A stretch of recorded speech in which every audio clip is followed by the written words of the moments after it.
Competitive cracker. എന്റെ പേര് ലെനീന. അപ്പൊ നമ്മൾ ഡിസ്കസ് ചെയ്യാൻ പോകുന്നത് കേരള PSCയിൽ കെമിസ്ട്രിയിൽ നിന്നും ചോദിച്ചിട്ടുള്ള കുറച്ച് ക്വസ്റ്റ്യൻസ് ആണ്. അപ്പൊ PYQs ഡ്രൈവർ എക്സാം ഈ മാസം വരാൻ പോവാണെന്ന് അറിയാം. അപ്പൊ ഈ മാസം ലാസ്റ്റ് ഡ്രൈവർ എക്സാം വരികയാണ്. ആ ഒരു എക്സാമിന് പ്രിപ്പയർ ചെയ്യാനായിട്ട് അല്ലെങ്കിൽ ആ ഒരു എക്സാമിന്റെ സിലബസ് എന്താണ്, കെമിസ്ട്രി സിലബസ് എന്താണ്, ഇപ്പൊ കെമിസ്ട്രിയിൽ നിന്നും പ്രീവിയസ് ഇയർ ഡ്രൈവർ എക്സാംസിന് ചോദിച്ചിട്ടുള്ള ക്വസ്റ്റ്യൻസും ആണ് നോക്കാൻ പോകുന്നത്.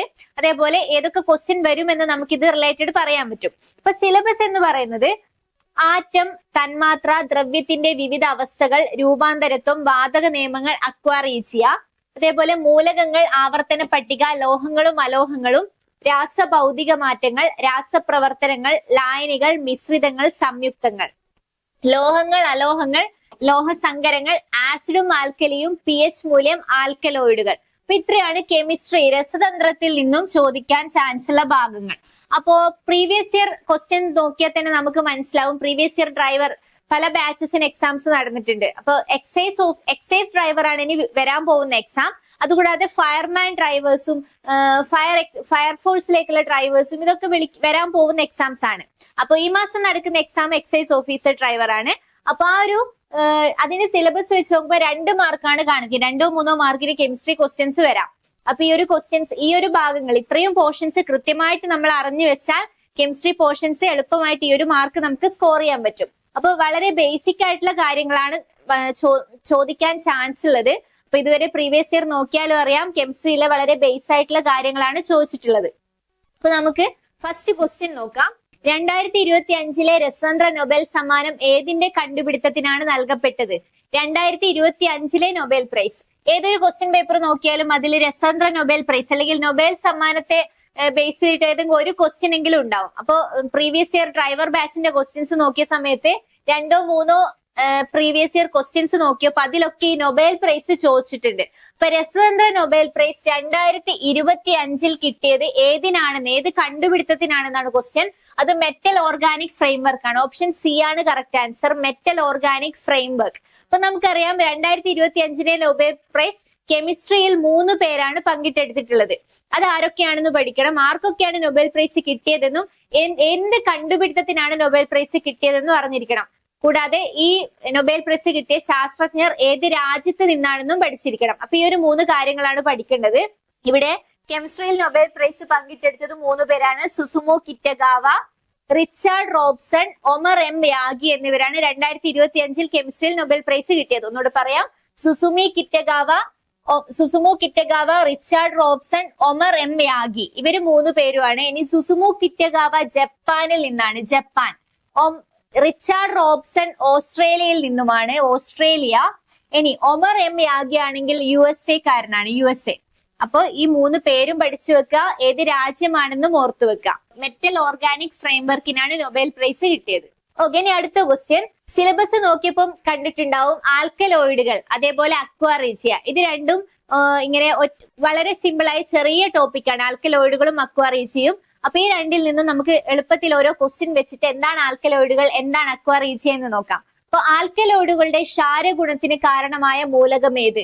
Sodium, nitrogen, potassium, calcium. ഏതാണ് ആൽക്കലോയിഡുകളുടെ ക്ഷാരഗുണം എന്ന് പറയുമ്പോൾ ബേസിക് പ്രോപ്പർട്ടിയാണ്, ബേസ് ആണ്.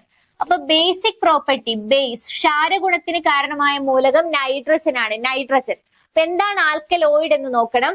ആൽക്കലോയിഡുകൾ എന്ന് പറയുന്നത് പ്രകൃതിയാ ഉണ്ടാകുന്ന നൈട്രജൻ അടങ്ങിയ ഓർഗാനിക് തന്മാത്രകളാണ്. ഓർഗാനിക് എന്ന് പറയുമ്പോൾ കാർബൺ അടങ്ങിയ തന്മാത്രകളെയാണ് ഓർഗാനിക് തന്മാത്രകൾ എന്ന് വിളിക്കുക. അപ്പൊ പ്രകൃതിയിലുള്ള നൈട്രജൻ അടങ്ങിയ ഓർഗാനിക് തന്മാത്രകളെയാണ് ആൽക്കലോയിഡുകൾ എന്ന് പറയുന്നത്. നൈട്രജൻ അടങ്ങിയവയാണ് ആൽക്കലോയിഡുകൾ എന്ന് പറയാം.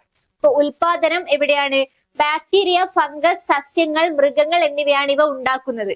അപ്പൊ ആൽക്കലോയിഡുകൾ ഉണ്ടാക്കുന്നത് സസ്യങ്ങൾ ഉണ്ടാക്കും, മൃഗങ്ങൾ ഉണ്ടാക്കും, ബാക്ടീരിയ ഉണ്ടാക്കുന്നുണ്ട്, ഫംഗസ് ഉണ്ടാക്കുന്നുണ്ട്. ഇവയൊക്കെ ആൽക്കലോയിഡുകൾ ഉൽപ്പാദിപ്പിക്കുന്നുണ്ട്.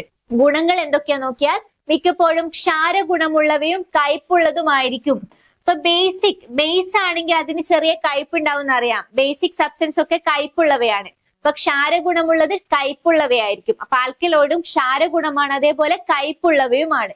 ഇനി പ്രധാന ഉദാഹരണങ്ങൾ പഠിച്ചു വെക്കണം. ആൽക്കലോയിഡിന്റെ ഉദാഹരണങ്ങളാണ് മോർഫിൻ, നിക്കോട്ടിൻ, കഫീൻ എന്നിവ. മോർഫിൻ എന്ന് വെച്ചാൽ കറുപ്പിൽ നിന്ന് വേർതിരിച്ചെടുക്കുന്നതാണ്, കറുപ്പിൽ നിന്നും വേർതിരിച്ചെടുക്കുന്നതാണ് മോർഫിൻ. വേദന സംഹാരിയായിട്ടാണ് യൂസ് ചെയ്യുന്നത്. വേദന സംഹാരിയായിട്ട് നമ്മൾ മെഡിസിൻസിൽ യൂസ് ചെയ്യുന്നുണ്ട്. മോർഫിൻ മെഡിസിൻ ആയിട്ട് യൂസ് ചെയ്യാം. നെക്സ്റ്റ് വൺ നിക്കോട്ടിൻ ആണ്. നിക്കോട്ടിൻ പുകയിലയിൽ കാണപ്പെടുന്ന ഒരു ആൽക്കലോയിഡ് ആണ് നിക്കോട്ടിൻ. പുകയിലയിൽ കാണുന്നതാണ്. അതേപോലെ കഫീൻ, കാപ്പിയിലുള്ള പ്രധാന ആൽക്കലോയിഡ് ആണ് കഫീൻ. കാപ്പിയിലുള്ള ആൽക്കലോയിഡ് കഫീൻ ആണ്. കറുപ്പിൽ നിന്നും വേർതിരിച്ചെടുക്കുന്ന വേദന സംഹാരിയായിട്ട് യൂസ് ചെയ്യുന്നത് മോർഫിൻ ആണ്. പുകയിലയിൽ കാണുന്നത് നിക്കോട്ടിൻ ആണ്. കാപ്പിയിലുള്ളത് കഫീൻ ആണ്. ഓക്കെ, അപ്പൊ ഇത്രയാണ് ആൽക്കലോയിഡുകളെ കുറിച്ച് പറയാനുള്ളത്. ഇനി അടുത്തതായിട്ട് അക്വാ റീജിയ എന്താണെന്ന് നോക്കാം. അക്വാ റീജിയ എന്ന് പറയുമ്പോൾ ഫസ്റ്റ് ക്വസ്റ്റ്യൻ നോക്കാം.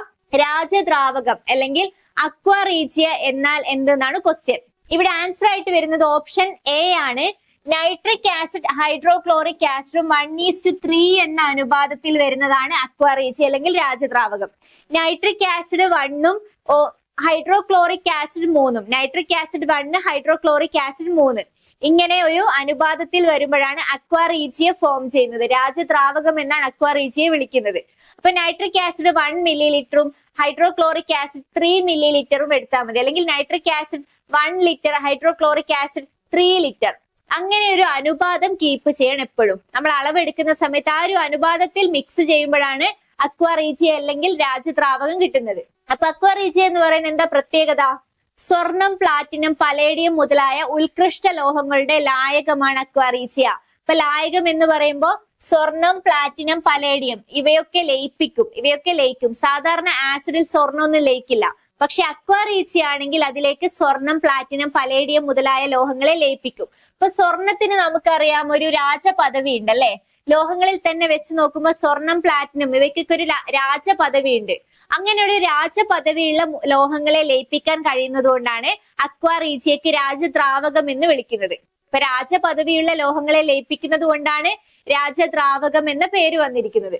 അക്വാ റീജിയ എന്ന പദം ലത്തീൻ ഭാഷയിൽ നിന്നും പിറവിയെടുത്തതാണ്. ലാറ്റിൻ ഭാഷ അല്ലെങ്കിൽ ലത്തീൻ. ഇപ്പൊ ലാറ്റിൻ ഭാഷയിൽ നിന്നുമാണ് അക്വാ റീജിയ എന്ന പദം വന്നത്. രാജദ്രാവകം എന്നാണ് അക്വാ റീജിയ എന്ന പദത്തിനർത്ഥം. അപ്പൊ അക്വാ റീജിയ ലാറ്റിൻ ഭാഷയിൽ അർത്ഥം രാജദ്രാവകം എന്നാണ്.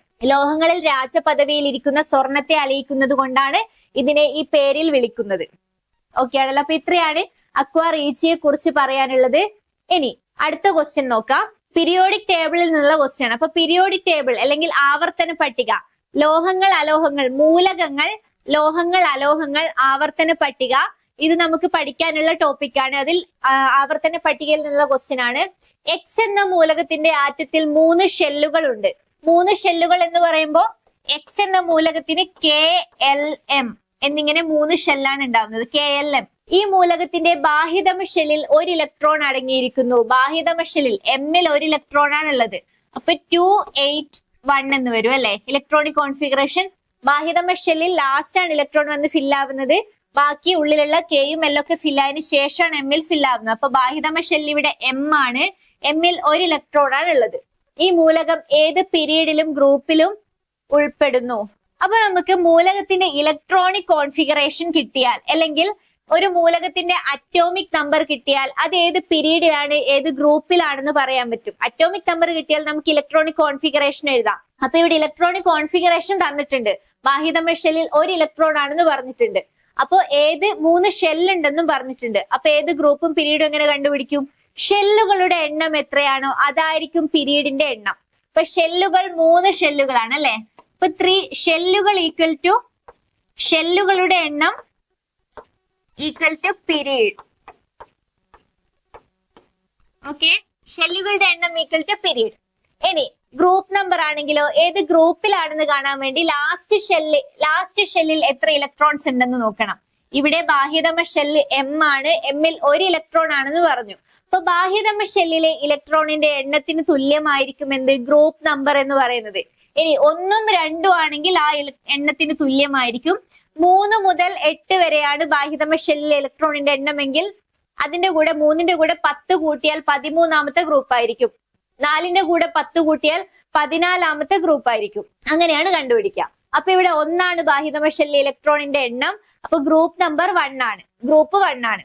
അപ്പൊ ഷെല്ലുകൾ 3 ആയതുകൊണ്ട് പീരീഡ് 3 ആണ്. 3ാമത്തെ പീരീഡിൽ 1ാമത്തെ ഗ്രൂപ്പിലായിട്ടാണ് ഈ ഒരു മൂലകം എക്സ് എന്ന മൂലകം സ്ഥിതി ചെയ്യുന്നത്. 3ാം പീരീഡ് 1ാം ഗ്രൂപ്പ്. ഓപ്ഷൻ ബി ആണ് കറക്റ്റ് ആൻസർ. 3ാമത്തെ പീരീഡും 1ാമത്തെ ഗ്രൂപ്പും. അപ്പോ അടുത്ത ക്വസ്റ്റ്യൻ നോക്കാം. വാതക തന്മാത്രകളുമായി ബന്ധപ്പെട്ട് ശരിയായ പ്രസ്താവനകൾ കണ്ടെത്തുക. അപ്പൊ വാതക തന്മാത്രകൾ തമ്മിലുള്ള അകലം വളരെ കുറവായിരിക്കും. വാതക തന്മാത്രകൾ വളരെ അകന്നാണ് സ്ഥിതി ചെയ്യുന്നത് അല്ലെ. അപ്പൊ അകലം വളരെ കുറവായിരിക്കും എന്നുള്ളത് തെറ്റായ പ്രസ്താവനയാണ്. ദെൻ വാതക തന്മാത്രകളും തന്മാത്രകളുടെ ഊർജം വളരെ കൂടുതലായിരിക്കും. അത് വളരെ അകന്നാണ് സ്ഥിതി ചെയ്യുന്നത്. എവിടെ വേണമെങ്കിലും അതിന് ചലിക്കാൻ പറ്റും, എവിടെ വേണമെങ്കിലും പോവാൻ പറ്റും. അപ്പൊ അതുകൊണ്ട് അതിന് ഊർജം വളരെ കൂടുതലായിരിക്കും എന്നുള്ളത് ശരിയാണ്. ഓപ്ഷൻ രണ്ടാമത്തെ പോയിന്റ് ശരിയാണ്. ഇനി തേർഡ് പോയിന്റ് എന്താണ്? വാതക തന്മാത്രകളുടെ കൂട്ടിമുട്ടലുകൾ പൂർണ്ണമായും ഇലാസ്തിക സ്വഭാവമുള്ളതായതിനാൽ ഊർജ നഷ്ടം സംഭവിക്കുന്നില്ല. അതും കറക്റ്റ് ഓപ്ഷൻ ആണ്, കറക്റ്റ് ആണ്. അപ്പൊ 2ഉം 3ഉം ശരിയാണ്. അപ്പൊ ഓപ്ഷനിൽ എന്താണ് വരുന്നത്? ഓപ്ഷൻ സി ആണ് കറക്റ്റ് ആൻസർ. 2ഉം 3ഉം ശരി എന്നതാണ് കറക്റ്റ് ആയിട്ടുള്ള ഓപ്ഷൻ വരുന്നത്, ആൻസർ വരുന്നത്. ഓക്കെ, ഇനി അടുത്ത ക്വസ്റ്റ്യൻ. ഭക്ഷ്യപദാർത്ഥങ്ങൾക്ക് മഞ്ഞ നിറം നൽകാൻ ഉപയോഗിക്കുന്ന രാസവസ്തു ഏത്? മഞ്ഞ നിറം നൽകാൻ വേണ്ടി ഉപയോഗിക്കുന്ന രാസവസ്തു tartrazine, IndiGo carmine, erythrosine, vanillin. ഏതാണ് വരുന്നത്? ടാർട്രസിൻ ആണ് മഞ്ഞ നിറം നൽകാൻ വേണ്ടി യൂസ് ചെയ്യുന്ന രാസവസ്തു. ഏതാണ്? ടാർട്രസിൻ ആണ്. അതേപോലെ ഇൻഡിഗോ കാർമൈൻ നീല നിറം നൽകാൻ വേണ്ടി യൂസ് ചെയ്യുന്നതാണ്. നീല നിറത്തിനാണ് ഇൻഡിഗോ കാർമൈൻ യൂസ് ചെയ്യുന്നത്.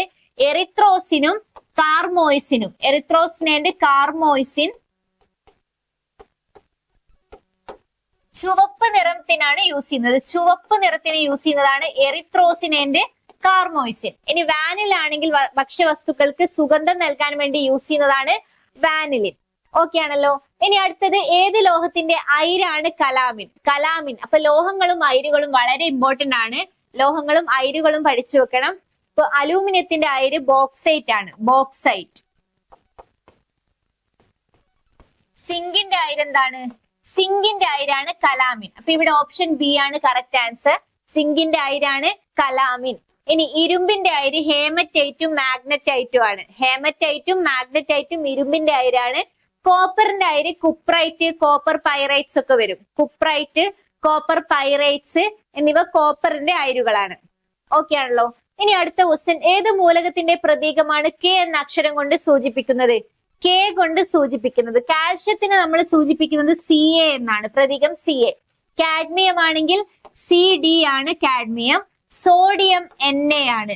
എൻ എ ആണ് സോഡിയം. ലാറ്റിൻ നെയിമായ നേട്രിയത്തിൽ നിന്നാണ് എൻ എ വന്നിരിക്കുന്നത്. അതേപോലെ പൊട്ടാസ്യത്തിന്റെ ലാറ്റിൻ നെയിമായ കാലിയത്തിൽ നിന്നും കെ എന്ന് നമുക്ക് എഴുതാം. കാലിയത്തിൽ നിന്നുമാണ് കെ എന്ന പ്രതീകം വന്നിട്ടുള്ളത്. അതുകൊണ്ട് കെ എന്ന അക്ഷരം കൊണ്ട് സൂചിപ്പിക്കുന്ന മൂലകം പൊട്ടാസ്യമാണ്, കെ ആണ്. Okay, next question. താഴെ കൊടുത്തിരിക്കുന്ന സംയുക്തങ്ങളിൽ നിന്നും ജലത്തിൽ ഭാഗികമായി ലയിക്കുന്നത് കണ്ടെത്തുക. ഇത് സൊല്യൂഷനുമായിട്ട് ബന്ധപ്പെട്ട, ലായനികളുമായിട്ട് ബന്ധപ്പെട്ട ക്വസ്റ്റ്യൻ ആണ്.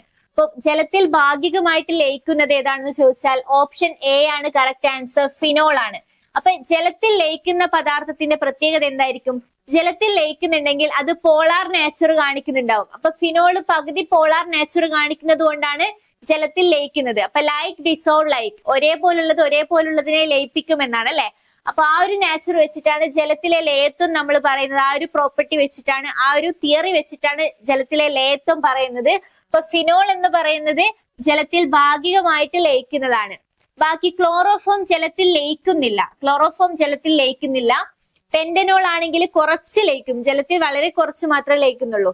അപ്പൊ ഇത്രയും ഒന്ന് ഓർത്തു വെക്കുക. അപ്പൊ ഇങ്ങനെയുള്ള ക്വസ്റ്റ്യൻ വന്നാൽ നമുക്ക് ചെയ്യാൻ പറ്റണം. ജലത്തിൽ ലയിക്കുന്നത് ഏതൊക്കെ, ലയിക്കാത്തത് ഏതൊക്കെ എന്നൊക്കെ ക്വസ്റ്റ്യൻ വരാൻ ചാൻസ് ഉണ്ട്. ലായനികൾ എന്നുള്ള പോർഷൻ നമുക്ക് പഠിക്കേണ്ടത് കൃത്യമായിട്ട് എല്ലാ പോർഷൻസും ക്ലിയർ ആയിട്ടൊന്ന് നോക്കി വെക്കുക. കൊളോയിഡ്സ്, അതിന്റെയൊക്കെ നാച്ചർ എന്താണ്, അതേപോലെ ട്രൂ സൊല്യൂഷൻ, ലായനികളുടെ യഥാർത്ഥ ലായനികൾ എന്തൊക്കെയാണ്, അല്ലെങ്കിൽ ഹോമോജീനസ് ആൻഡ് ഹെട്രോജീനസ് സൊല്യൂഷൻ, ഏകാത്മക മിശ്രിതങ്ങൾ, ഭിന്നാത്മക മിശ്രിതങ്ങൾ, ഇവയൊക്കെ പഠിച്ചു വെക്കാം. Next question. പർവ്വതാരോഹകർക്ക് പർവ്വതാരോഹണ വേളയിൽ അവരുടെ മൂക്കിൽ നിന്നും രക്തം പുറത്തു വരാറുണ്ട്. എന്തുകൊണ്ട്?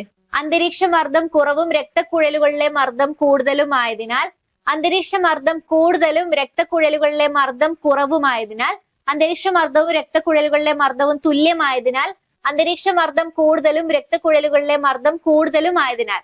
ഓപ്ഷൻ എ ആണ് കറക്റ്റ് ആൻസർ. അന്തരീക്ഷ മർദ്ദം കുറവും രക്തക്കുഴലുകളിലെ മർദ്ദം കൂടുതലും ആയതിനാൽ. നമുക്കറിയാം ഭൂമിയോട് അടുത്ത് നിൽക്കുന്ന പ്രദേശം, ഭൂമിയോട് അടുത്ത് നിൽക്കുന്ന പ്രദേശത്ത് മർദ്ദം കൂടുതലായിരിക്കും. ഭൂമിക്ക് മുകളിലേക്ക് പോകുന്തോറും, ആൾട്ടിറ്റ്യൂഡ് കൂടുന്തോറും മർദ്ദം കുറഞ്ഞു കുറഞ്ഞു വരും. അപ്പൊ പർവ്വത പ്രദേശങ്ങളിലൊക്കെ മർദ്ദം വളരെ കുറവായിരിക്കും. അങ്ങനെ പുറത്തുള്ള മർദ്ദം കുറവും നമ്മളെ ബ്ലഡ് വെസൽസിന് ഒരു മർദ്ദം ഉണ്ടാവും. അത് കൂടുതലും ആവുന്ന സമയത്ത്, പുറത്തുള്ള മർദ്ദം കുറവും ബ്ലഡ് വെസൽസിന്റെ മർദ്ദം കൂടുതലാവുന്ന സമയത്ത് ആ രക്തക്കുഴലുകൾക്ക് സമ്മർദ്ദം കൂടിയിട്ട് അത് വീർത്ത് പൊട്ടാൻ തുടങ്ങും. അങ്ങനെയാണ് രക്തം പുറത്തേക്ക് വരുന്നത്. രക്തക്കുഴലുകളുടെ സമ്മർദ്ദം കൂടും, വീർക്കും, പൊട്ടും. അപ്പൊ ഓപ്ഷൻ എ ആണ് കറക്റ്റ് ആൻസർ. അപ്പൊ ഒരു ആൾട്ടിറ്റ്യൂഡിന്റെ ഡിഫറൻസ് ഓർത്ത് വെച്ചാൽ മതി. ഭൂമിക്ക് അടുത്തുള്ള പ്രദേശത്താണെങ്കിൽ മർദ്ദം കൂടുതലായിരിക്കും, ഉയരം കൂടുന്തോറും മർദ്ദം കുറയാണ് ചെയ്യുന്നത്. ഓക്കെ, നെക്സ്റ്റ്, പല്ലിലെ ഇനാമിന് നാശം ഉണ്ടാക്കുന്ന ഏത് ആസിഡ് ആണ് ബാക്ടീരിയ വായിൽ നിർമ്മിക്കുന്നത്? അപ്പൊ ഇത് ആസിഡ് ആൻഡ് ബേസസിൽ നിന്നുള്ള ക്വസ്റ്റ്യൻ ആണ്.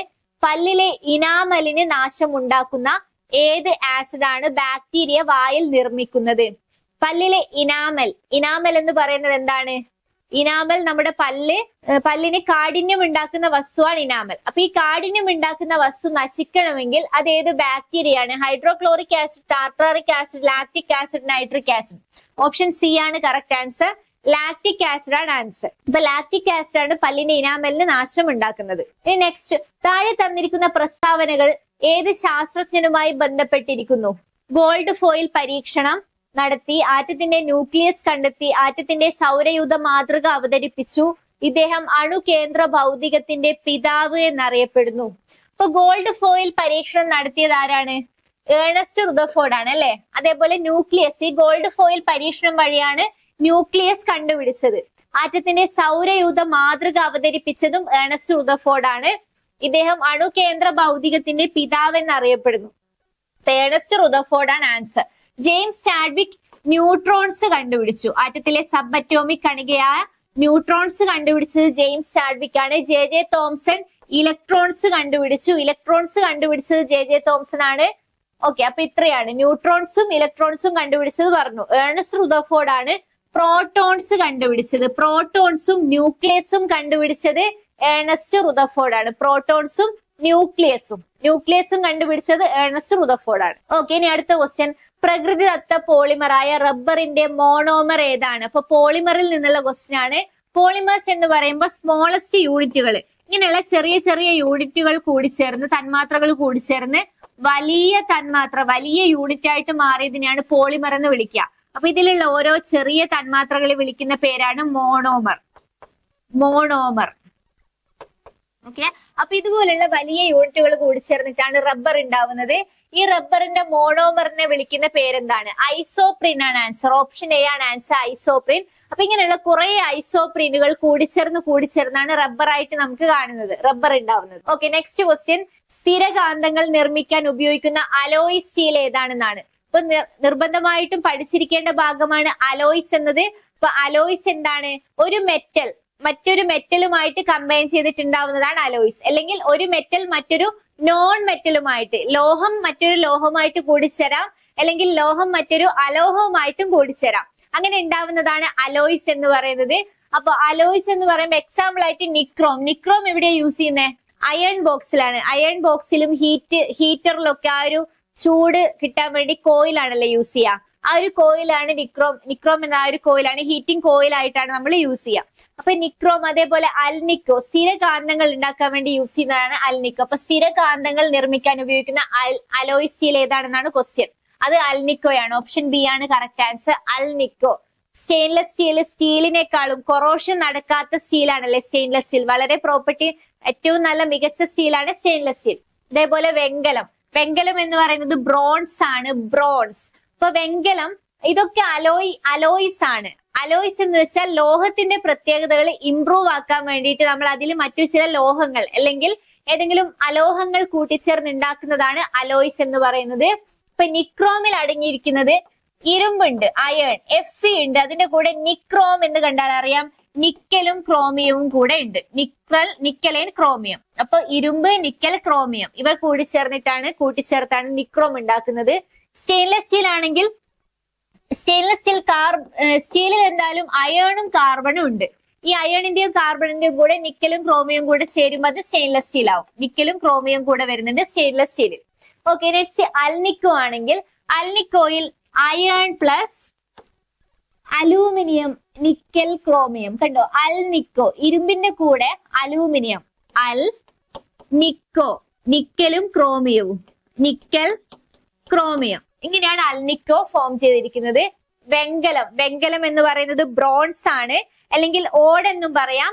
ഓടിൽ കോപ്പറും ടിന്നുമാണുള്ളത്. വെങ്കലം, ഓട്, ബ്രോൺസ് ഇതൊക്കെ വെങ്കലമാണ്. ഓട്, ബ്രോൺസ്. ഇപ്പൊ കോപ്പർ CuSn ആണ് ടിൻ Sn ആണ്. അപ്പൊ കോപ്പറും ടിന്നുമാണ് വെങ്കലത്തിൽ കാണുന്ന ലോഹങ്ങൾ. ഇനി നെക്സ്റ്റ് ക്വസ്റ്റ്യൻ, താഴെ തന്നിരിക്കുന്നവയിൽ തെർമോ പ്ലാസ്റ്റിക് അല്ലാത്തത് ഏത്? തെർമോ പ്ലാസ്റ്റിക്കും തെർമോ സെറ്റിംഗ് പ്ലാസ്റ്റിക്കും ഉണ്ട്. രണ്ടു തരം പ്ലാസ്റ്റിക്കുകളാണുള്ളത്.